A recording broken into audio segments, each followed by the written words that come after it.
Um dia de cada vez caminhando pela Palavra de Deus com reflexão, propósito e vida real.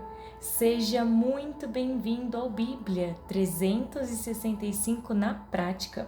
Hoje é o dia 143 da nossa jornada, dia 23 de maio, e seguindo o nosso cronograma, os textos de hoje são Números 32, Salmos 77, Isaías capítulo 24 e 1 João 2.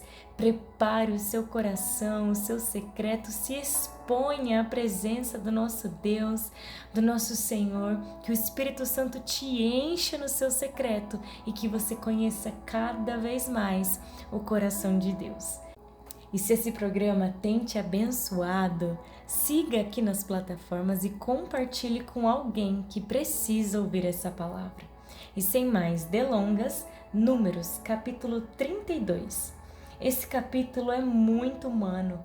Israel está finalmente perto da terra prometida. Eles finalmente iriam conquistar a promessa. E então, as tribos de Ruben e Gade olham para a terra do lado leste do Jordão e pensam: essa terra é boa para o nosso gado, podemos ficar aqui? À primeira vista, parece um pedido simples, mas Moisés reage fortemente. Porque imediatamente ele se lembra lá do que vimos em Números 13, quando os espias desanimaram o povo e uma geração inteira perdeu a promessa. Na cabeça dele era: vocês estão desistindo de entrar de novo na terra da promessa? E aqui tem uma lição linda. Nem sempre o problema está no que pedimos. Às vezes está no que o nosso pedido comunica.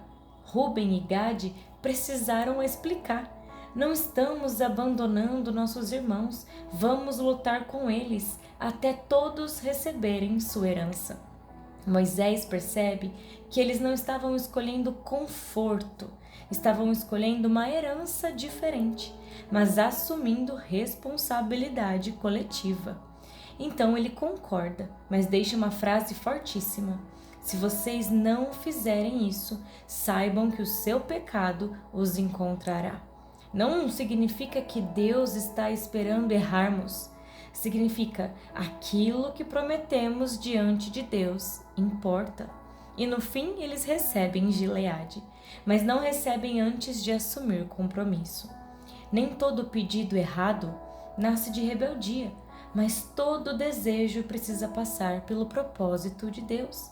Nossas decisões pessoais não podem abandonar pessoas que caminham conosco. Aquilo que prometemos diante de Deus precisa ser levado a sério.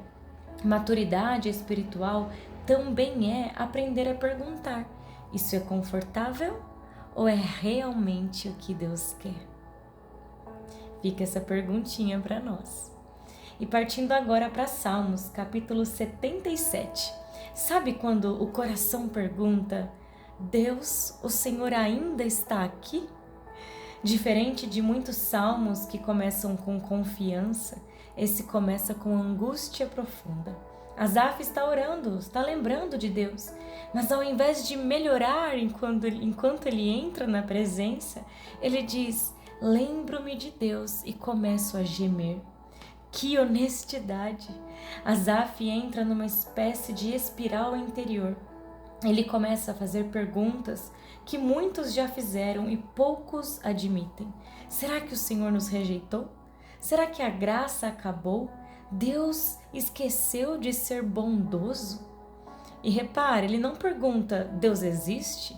Ele pergunta: Deus ainda é bom? Isso é dor espiritual.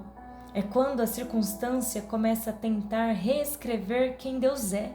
Tenta tocar e trocar o caráter de Deus, a forma que vemos a Deus. Mas no versículo 10 e 12, Asaf para de olhar só para o sentimento e começa a lembrar da história. Recordarei os feitos do Senhor. Ele não nega a dor, mas decide não interpretar Deus pela dor.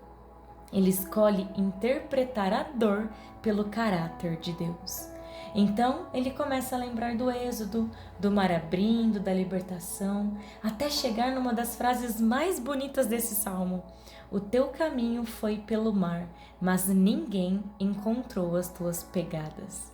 Essa frase ela é absurda, porque significa que Deus estava agindo mesmo quando ninguém conseguia entender. Israel atravessou, mas não viu pegadas. Quantas vezes é assim? Só depois percebemos que Deus estava conduzindo o tempo inteiro. Tu conduziste o teu povo como rebanho pelas mãos de Moisés e Arão. No começo do salmo ele parecia abandonado. No fim ele lembra: Deus nunca deixou de pastorear. Ei, Deus não se assusta com perguntas sinceras. Pode fazer. Aprendemos isso com Jesus já no Novo Testamento. Lembrar de Deus não elimina a dor imediatamente. Quantas vezes eu entrei com o coração sangrando no secreto? E não foi imediatamente que o Senhor fez. Eu lembro de um processo de 3 meses no quarto, chorando, perguntando por quê. Sabe, sentimentos são reais, mas eles não podem ser o árbitro final da verdade. Às vezes Deus está conduzindo, mesmo sem deixar pegadas visíveis. Quando você não conseguir entender o que Deus está fazendo, lembre-se de quem Deus sempre foi. Partindo agora para Isaías, capítulo 24. Esse capítulo ele amplia a visão e mostra algo maior: o estado de toda a humanidade longe de Deus. A terra aparece cansada aqui, enfraquecida, contaminada, porque as pessoas quebraram os princípios de Deus e escolheram viver independentes do Criador. O resultado não é apenas espiritual. A alegria desaparece, as festas perdem o sentido, estruturas começam a ruir e aquilo que parecia segurança se mostra frágil. Mas no meio desse cenário existe algo lindo. Nem todos se calam. Ainda existe um povo que continua adorando. Mesmo em meio ao caos, alguns levantam a voz e glorificam o Senhor. Isaías sente o peso da dor, mas também enxerga esperança. No final, a mensagem não é destruição, é reinado. Tudo que parecia absoluto, poder, orgulho, sistema humano, treme, mas Deus permanece governando. Isaías 24 nos lembra que quando tudo ao redor parece instável, o reino de Deus continua firme e quem permanece nele encontra esperança mesmo em dias difíceis. E para finalizar o dia de hoje, 1 João capítulo 2. Esse capítulo é daqueles que parecem um abraço. Eu amo esse capítulo e é um confronto ao mesmo tempo. João escreve firme, mas cheio de amor. Ele começa com uma das declarações que eu mais amo: escrevo para que vocês não pequem, mas se alguém pecar, temos um advogado junto ao Pai, Jesus Cristo, o justo. Que texto! João não normaliza o pecado, mas também não destrói quem pecou, quem caiu. O objetivo não é viver pecando, mas saiba, quando falhamos, não precisamos correr para longe de Deus, corremos para Jesus. E aqui tem uma palavra importante: propiciação. Jesus não apenas nos defende, Ele mesmo pagou o preço da nossa culpa. Ele se fez culpado em nosso lugar. Ele é ao mesmo tempo o sacrifício e o nosso advogado. E sim, isso era revolucionário naquela época. E João ainda diz: Jesus não morreu apenas pelos judeus, mas pelo mundo inteiro. A porta foi aberta para todos, para mim, para você. Depois, João traz algo muito prático. Você já se perguntou se realmente conhecia Deus? João diz: sabemos que o conhecemos se guardamos os seus mandamentos. Não é eu sinto que conheço Deus e nem eu gosto das coisas de Deus. É mais para a minha vida está ficando parecida com Jesus? Quem diz que permanece nele deve andar assim como ele andou. Na prática, significa perdoar, mesmo sem vontade, servir sem precisar aparecer, falar com amor, escolher pureza quando ninguém está olhando, tratar pessoas com dignidade, obedecer mesmo se isso te custar. Você pode conhecer a Bíblia, cantar, servir, mas se alimenta ódio, desprezo ou vive sem amar pessoas, João diz algo duro. Você ainda está nas trevas, porque quem conhece Jesus inevitavelmente aprende a amar. A parte dos filhinhos, pais e jovens é linda também. Aqui é como se fosse estágios espirituais. Filhinhos, sabem que foram perdoados. Jovens, lutam e vencem o maligno.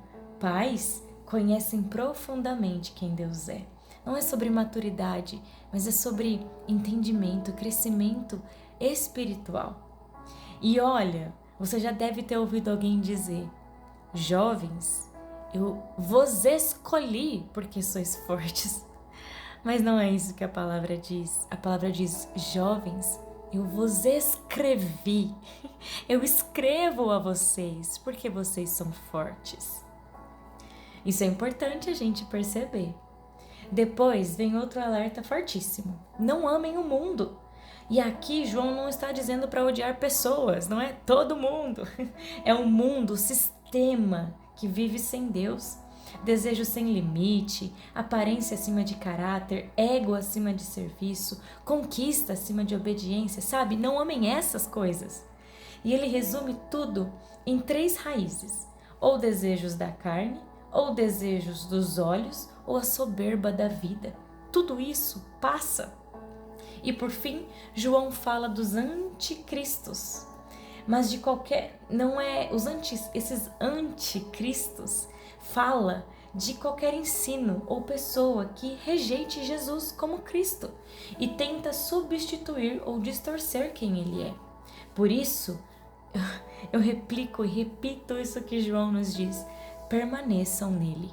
Porque no fim o objetivo não é acumular conhecimento bíblico, é chegar naquele dia e encontrar Jesus sem precisar se esconder.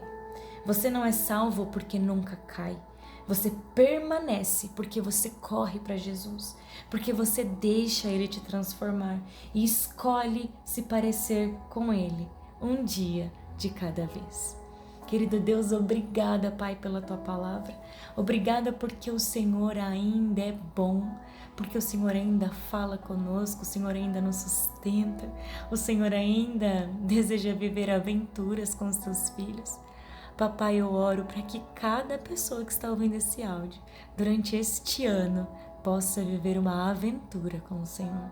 Algo de intimidade, sabe? Algo que o Senhor fará com elas.